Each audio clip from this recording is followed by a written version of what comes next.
여러분 안녕하세요. 저는 지금 베를린 복판에 있는 칸트 게러지라는 화이트 게러지라는 건물에 나와 있는데요. 코나 일렉트릭 글로벌 런칭 현장입니다. 어디가 어떻게 달라졌는지, 글로벌 반응은 어떤지 제가 차근차근 말씀드리겠습니다.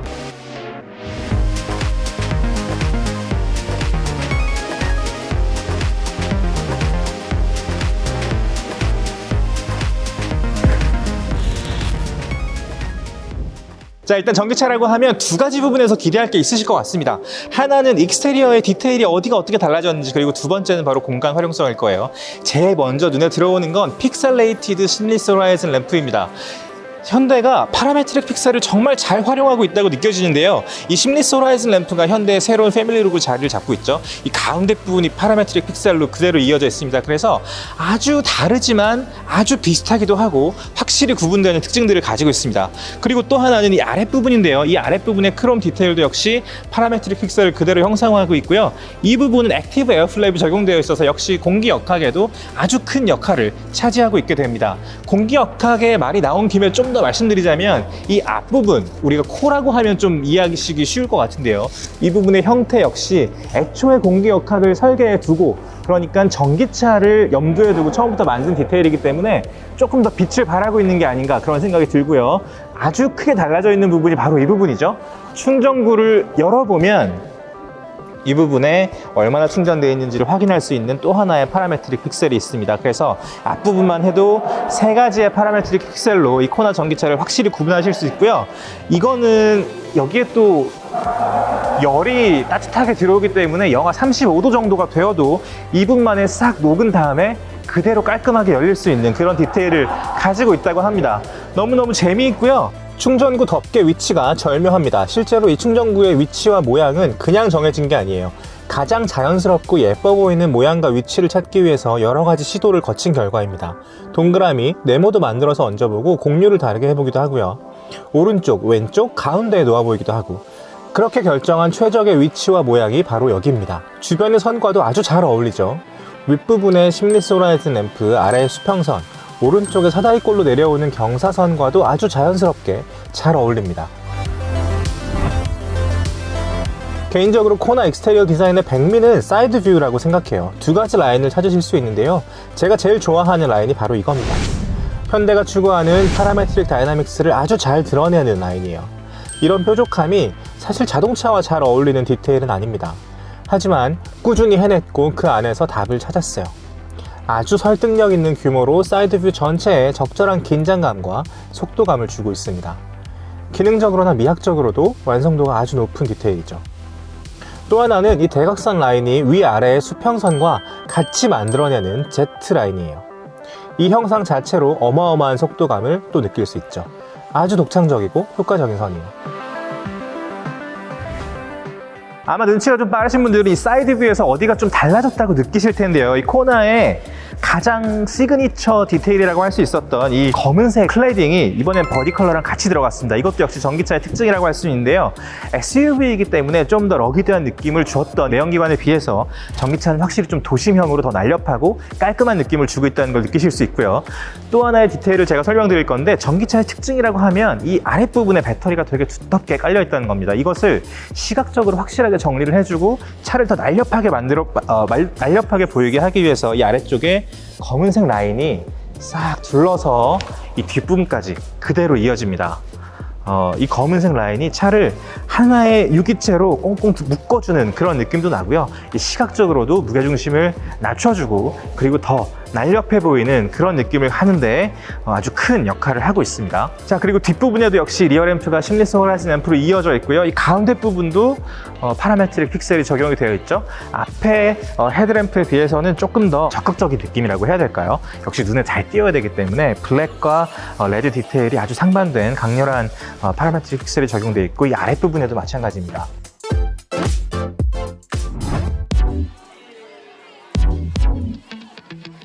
베를린은 지금 유럽, 어쩌면 세계에서 가장 힙한 도시일 겁니다. 힙이라는 단어를 한마디로 정의할 수는 없겠죠. 단순히 멋지다, 패셔너블하다, 유행을 선도한다는 의미로도 부족해요.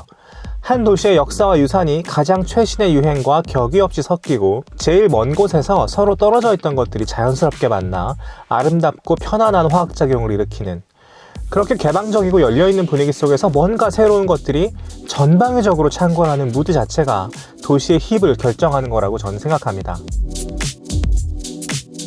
도시가 이런 분위기를 갖게 되면 전 세계의 창의적인 젊음, 예술가와 학생들이 모여들죠. 베를린이 바로 그런 도시예요.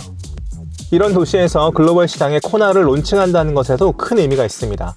지리적으로는 유럽의 중심부에 위치하고 자동차 산업을 이끌어가는 독일의 심장부이기도 하면서 지금 가장 젊은 느낌으로 생동하는 도시니까요. 아울러 유럽 시장을 향한 현대자동차의 포부를 표현하기에도 최적의 도시입니다. 유럽에서 가장 인기가 많고 경쟁이 치열한 자동차 시장이 바로 B세그먼트 SUV 시장인 거 아시죠? 합리적인 크기의 컴팩트 SUV를 특히 선호하는 유럽 시장에 던지는 자신감, 코나 일렉트릭이 세계 시장에 던지는 출사표인 셈입니다. 심리스 호라이즌 램프, 대담하고 미래지향적인 디자인으로 새로 태어난 코나 일렉트릭과도 너무 잘 어울리죠. 가장 힙하면서도 동시에 실용적인 자동차를 선호하는 유럽 시장에도 맞춤으로 어울립니다. 그래서 그런지 인테리어도 아주 깔끔하고 실용적이에요. 자, 역시 코나 인테리어는 완성도가 되게 높습니다. 이게 EV의 인테리어에 딱 들어왔을 때도 되게 좀 편안하고 좋은 느낌이 나는데, 들어오자마자 눈에 딱 들어온 건 여러분들이 되게 아쉬움을 많이 표현해 주셨던 헤드업 디스플레이 없냐, 그거 왜 없냐 되게 많이 말씀하셨던 것 같은데, 여기에는 지금 헤드업 디스플레이가 위치를 하고 있고요. 그래서 앞부분이 되게 잘 보이고, 역시 공간 활용성이 가장 두드러진다고 생각하시면 될 것 같습니다. 전기차는 이 아랫부분에 복잡한 구조가 다 생략되어 있기 때문에 그거를 고스란히 인테리어에서 활용할 수 있는 거예요. 그래서 여기가 좀 더 깊어졌습니다. 원래 한 2층 정도의 높이라고 제가 생각을 했는데, 이 코나 EV 같은 경우는 한 4층 건물 정도 되는 것 같아요. 그러니까 되게 좀 여기가 높고 깊게 활용을 할 수 있습니다. 이거는 실내에 활용할 때 큰 장점이 될 수 있을 것 같고요.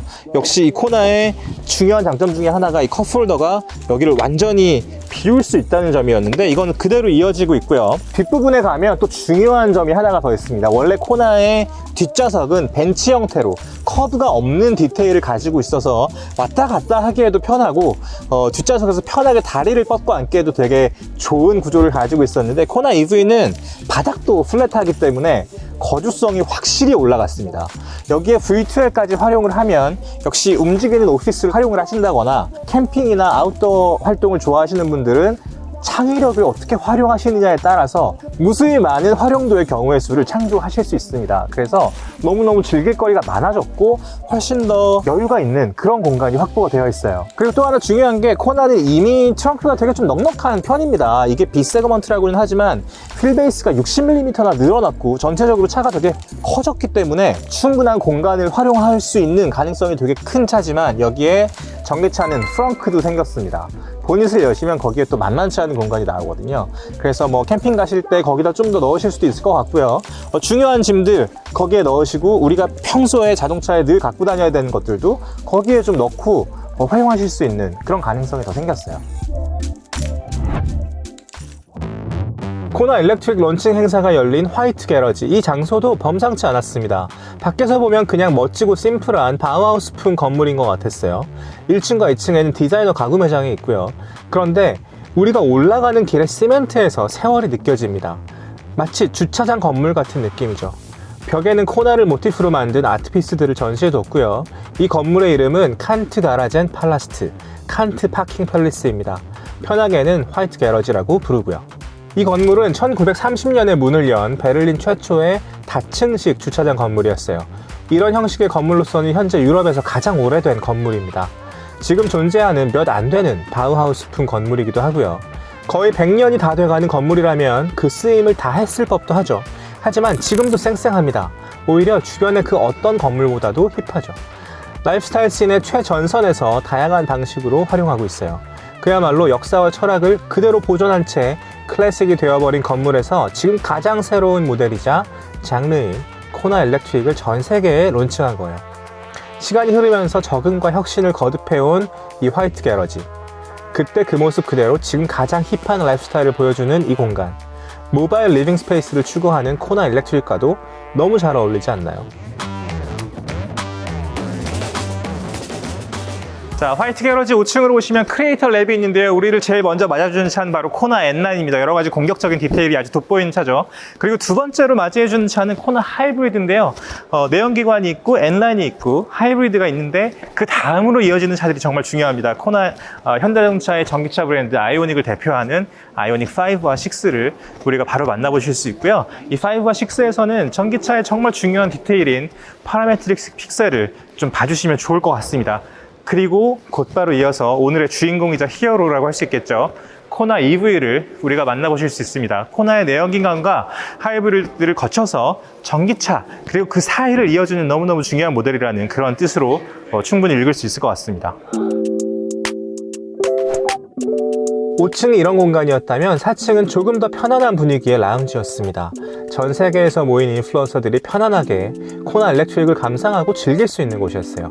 VR, AR 컨텐츠를 통해서 코나 일렉트릭을 미리 체험해보거나 편안하게 칵테일과 커피, 식사를 즐길 수 있는 공간이었어요.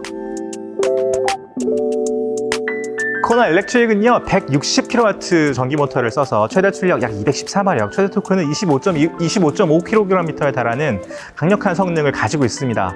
그리고 64.8kWh 배터리를 쓰고 있기 때문에 최적의 상태일 때 약 490km에 달하는 그렇게 긴 레인지를 가지고 있는 아주 파워풀한 전기차인데요. 이제 우리한테 남아있는 건 이 차가 실제로 도로에서 어떤 역할을 보여줄지, 어떤 느낌을 우리한테 전해줄지 그런 것이 마지막으로 남아있는 것 같습니다. 저는 사실 유일하게 하나 아쉬운 점이 있다면 지금 여기에서 이 코나 일렉트릭을 탈 수 없다는 점, 그거 하나일 것 같은데요. 한국에 출시되는 대로, 시승차가 나오는 대로 더파크에서 빠르게 전해드릴 걸 약속드리면서 베를린에서는 여기까지 정리하도록 하겠습니다. 지금까지 시간이 소중한 우리를 위한 초연 공동체 더파크 정우성이었습니다. 구독과 좋아요, 댓글과 알림 설정 부탁드립니다. 감사합니다. Hi, I'm Mabel Moreno. I'm a Colombian actress. On the new Kona Electric. Yes. Oh my god. I love the Awesome, it's so cool. Kuto, Suayo, and Gamsamnida. Thank you so much. Thank you.